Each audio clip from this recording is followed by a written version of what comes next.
Radio Cambridgeshire. So, let's talk now to a Cambridge geography student who's watching a volcanic eruption up close. And for her, it's quite the birthday present. Rosie Rice was in the Canary Islands when the La Palma volcano erupted.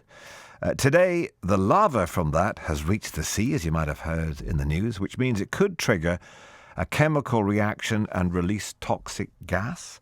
It's a pretty unstable situation. The Spanish government says the island of La Palma is now officially a disaster zone. So let's go live and join Rosie Rice. Hello there. Hello, good afternoon from La Palma. Lovely to have you on board. How is it there? Describe the scene, please, Rosie.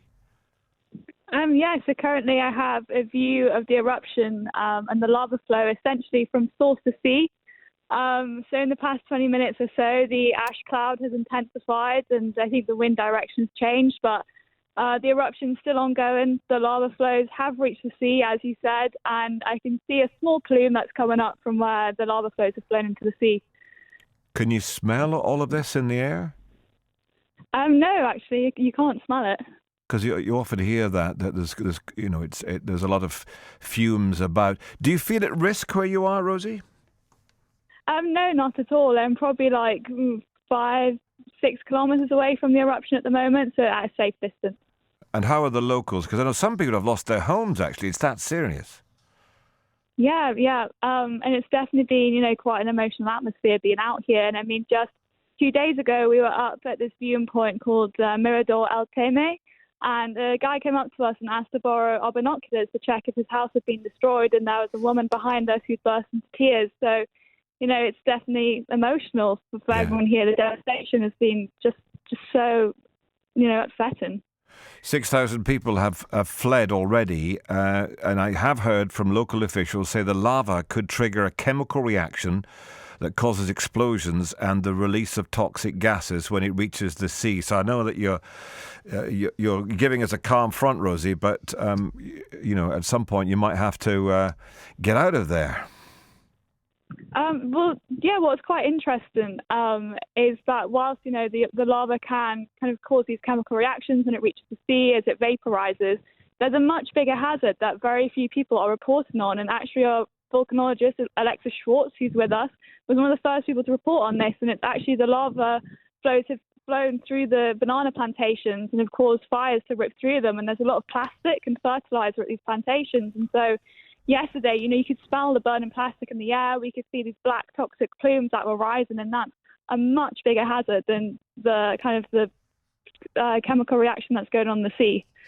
Now tell us about you. It's your 21st birthday, is that right? Tomorrow? Yeah, it is. And you were meant to have left already and be at home safely with the family for your birthday. You presumably got a cake and a party ready for you. Is that right? Yeah, I was actually meant to be in Tenerife Airport right now, about to board my flight in about an hour's time. But I pushed it back until Friday.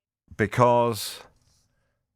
So I'm out here whilst with a company called GeoTenerife, kind of helping with the media side of things. But I changed my undergrad dissertation topic for 48 hours before I came out here. So I'm trying to gather as much data as possible via interviews before I leave. And I just, I needed a bit more time here. And with the lava flows reaching the sea last night, I just had to stay to see this. Yeah. It's very different, isn't it, when you're actually witnessing something as dramatic as this, rather than just watching it on the telly or hearing about it on the radio. Yeah, and I think, as a geographer, for many years, I've kind of quoted figures and essays about how many houses have been destroyed, the social impacts. And I think, after seeing people burst into tears right in front of me over the house being destroyed, I'm never, ever going to quote those figures in the same way again. And it's completely changed my perspective and position as a geographer going forward. It last erupted 50 years ago, 1971. So did you know that this was coming when you went out on your trip? Were you aware of this? No, I had no idea. And it was in the last week of my internship, we kind of saw reports of increased seismic activity in La Palma. So we kind of knew, something might be coming, but, you can't predict when these things are going to go off. And so it was the last Sunday that I had in Tenerife, and I was just started scrolling through my phone and I saw that La Palma had erupted. And, there and then I decided I just had to get out here to come and see it. Right. I'm just reading for the volcanologist Dr. Robin George Andrews has told the BBC that gas reacts with oxygen and moisture in the atmosphere to produce VOG, that's volcanic smog and acid rain. So some concerns about what's happening in the atmosphere there. Also saying that past eruptions on La Palma have lasted several months actually. So there's no telling how long this might last and how bad it might be. Yeah, exactly. And that's the golden question that we keep getting asked is, how long is this going to go on for? And I think, volcanologists could answer that question, then we could all retire. We can't say how long it's going to go on for. All we can do is, as you say, look at previous eruptions and learn from those eruptions. Well, Rosie, thank you for being our literally our on-the-spot reporter. Very exciting for you. But that birthday, it can't wait. So when and where are you going to have that? That's a good question. I should be heading back to university this coming Sunday, but flying home on Saturday. So I think I'm going to have to kind of come home the first weekend of uni and celebrate with my family. But, a birthday is just a date at the end of the day, and it's family that make a birthday.